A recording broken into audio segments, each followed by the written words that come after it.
किसी ने बड़ी कमाल की बात कही है। तू करता वही है जो तू चाहता है, पर होता वही जो मैं चाहता हूं। इसलिए तू कर वही जो मैं चाहता हूं, होगा वही जो तू चाहता है। जो लोग संघर्ष को भगवान का आशीर्वाद समझकर आगे बढ़ते हैं, किस्मत भी एक दिन उन्हीं के कदम चूमती है। क्योंकि जो बीज तूफान में भी धरती को पकड़कर खड़ा रहता है, वही आगे चलकर सबसे बड़ा पेड़ बनता है और पूरी दुनिया को छाया देता है। जो रुकता नहीं, जो गिरकर भी उठता है, जो आंधी बारिश मुश्किलों से लड़ना नहीं बल्कि सीखना चुनता है, उसी का भविष्य खिलकर फूल जैसा महकता है। भगवान कभी भी संघर्ष यूं ही नहीं देते। भगवान उन लोगों को समस्याएं देते हैं जो समस्याओं का सामना करने में सक्षम हैं, और उन लोगों को नहीं देते जो समस्याओं का सामना करने में सक्षम नहीं हैं। बहुत समय पहले पहाड़ों के पास बसे एक शांत से गांव में हरिदास नाम का एक बूढ़ा लालटेन बनाने वाला रहता था। उसकी बनाई हुई लालटेनें इतनी उजली और सुंदर होती थी कि अंधेरा भी उनसे डरकर पीछे हट जाता। दूर दूर से लोग आते और उसकी कारीगरी की तारीफ करते। हरिदास के दो शिष्य थे, आरव और कबीर।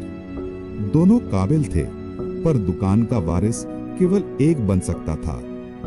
इसलिए हरिदास ने उन्हें एक ऐसी सीख देने का फैसला किया जिसे कोई किताब नहीं सिखा सकती।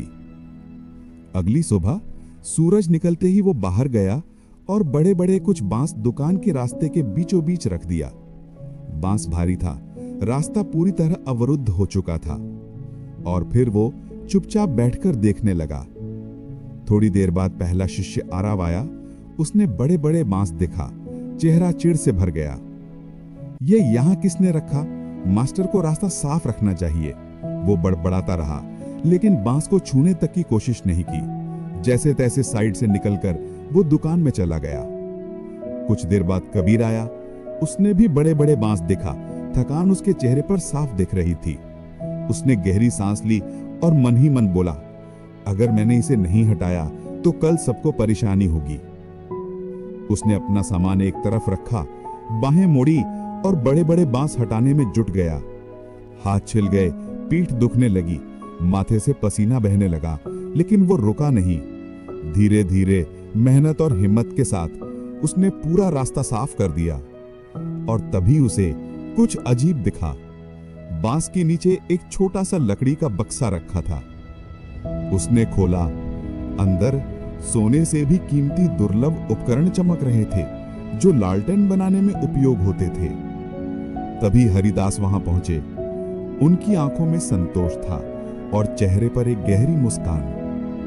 ये उपकरण तुम्हारे हैं कबीर, उन्होंने कहा, क्योंकि तुमने समझा कि राह में आई बाधा हटाना जिम्मेदारी है, बोझ नहीं। आरव चुप खड़ा था। उसके मन में पछतावा और सीख दोनों जाग चुके थे। हरिदास ने दोनों शिष्यों की ओर देखकर कहा, जीवन की बाधाएं रास्ता रोकने नहीं आती, वही हमें मजबूत बनाती हैं, आगे बढ़ाती हैं। जो बाधाओं से लड़ते हैं वही असली काबिल बनते हैं। कबीर के चेहरे पर संतोष था। आरव के दिल में एक अनमोल सीख उतर चुकी थी। ये वो पाठ था जो किसी स्कूल की किताब नहीं पढ़ा सकती थी। इसलिए जब रास्ते में बाधा मिले, शिकायत नहीं, मौका समझो, क्योंकि बाधाएं रास्ता रोकने नहीं आती, वे हमारी असली ताकत जगाने आती हैं।